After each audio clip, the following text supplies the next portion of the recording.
Mbak, asmanipun sinten nggih? Perkenalkan, nama saya Fitriana. Di sini saya perwakilan dari owner Adrem Mawar Merah Mbak Tini. Untuk saat ini, Ibu diwakilkan karena ada sesuatu hal yang tidak dapat ditinggalkan. Di sini saya sebagai putrinya.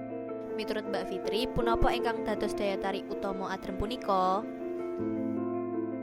Yang menjadi daya tarik utama Adrem untuk saat ini karena Adrem banyak dikenal oleh masyarakat dan Adrem sudah ditetapkan menjadi warisan budaya tak benda.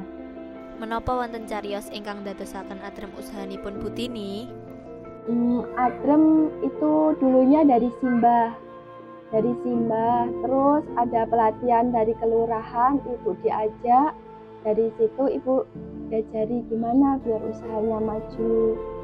Ibu lalu mengusulkan Adrem dan jadi seperti ini dan membawa beberapa masyarakat ikut serta juga. Untuk struktur organisasi yang ada saat ini itu yang pertama kali ada itu Paguyuban Mawar Merah. Paguyuban Mawar Merah itu yang yang mengintikan, yang menjadi inti dari Adrem itu sendiri. Dan di tahun 2020 atau 2021 mempunyai anak yang namanya PJH Mawar Merah, yang di dalamnya mempunyai 22 anggota dan di dalamnya sudah mempunyai usaha semua.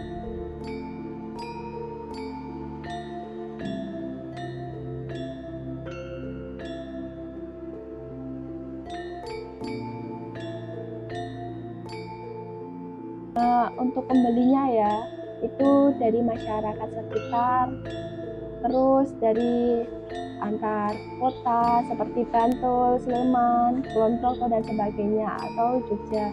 Tapi kalau untuk yang udah di kota-kota yang cukup jauh, biasanya mereka pesannya lewat GrabFood, ShopeeFood atau aplikasi lainnya. Kalau enggak, mereka pesan WA atau telepon terlebih dahulu ada atau tidaknya supaya disiapkan baru ke sini. Menawi kersa sing tumbas Adrem punika saking kalangan pundi kemawon nggih, Mbak? Ada sih yang dari luar pulau untuk membeli Adrem di sini. Mereka tahunya itu dari sosmed, terus mereka telepon pesan di sini, terus kami kirim lewat ekspedisi. Kagem damelipun Adrem punika menapa wonten bahan utawi takaran ingkang khusus lan kados pundi tata cara damelipun, Mbak? Untuk takaran sendiri kita mempunyai takaran yang baku yang sama. Karena kan sebelumnya sudah saya jelaskan di sini ada beberapa titik Adrem dan kita mempunyai bahan baku dengan konsisten yang sama seperti beras 5 kilo, sedikit gandum sekitar 2 kilo, gula Jawa sekitar 2-3 kilo, juga gula pasir sedikit. Karena kalau gula Jawa semua nanti Adremnya itu akan hitam. Jadi harus dicampurin pakai gula pasir, ya.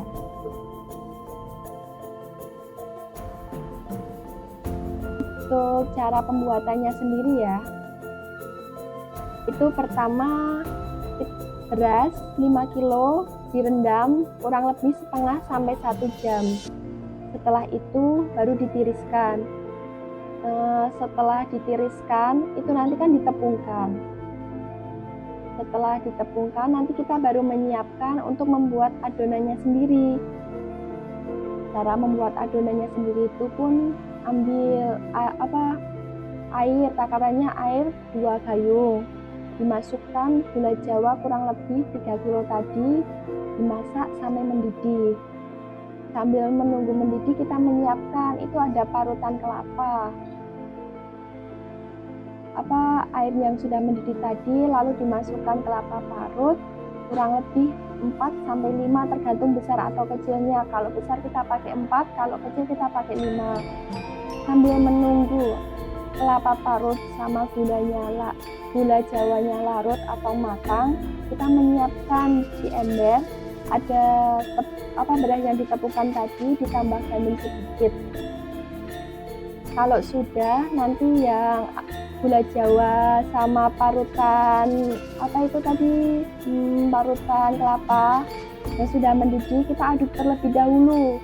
Sudah benar-benar larut, langsung kita masukkan ke ke ember yang berisi beras yang ditemukan sama gandum tadi. Langsung diaduk dengan halus. Gunanya supaya apa?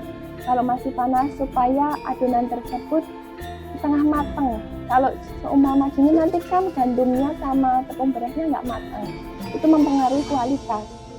Setelah itu adonan didiamkan selama 1 malam, besoknya baru bisa digunakan.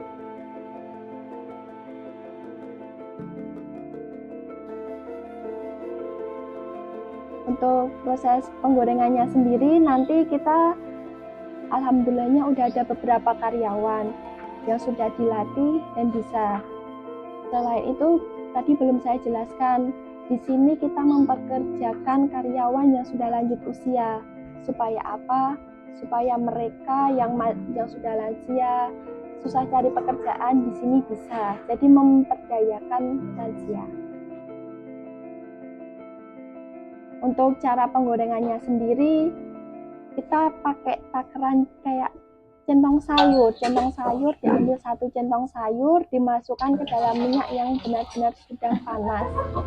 Setelah itu adonan ditekan-tekan supaya udara di dalamnya itu keluar, baru dibalik. Kalau nggak kayak gitu nanti adonannya akan bantet, keras dan berat. Setelah itu baru dicapit dengan sumpit, baru ditirisin.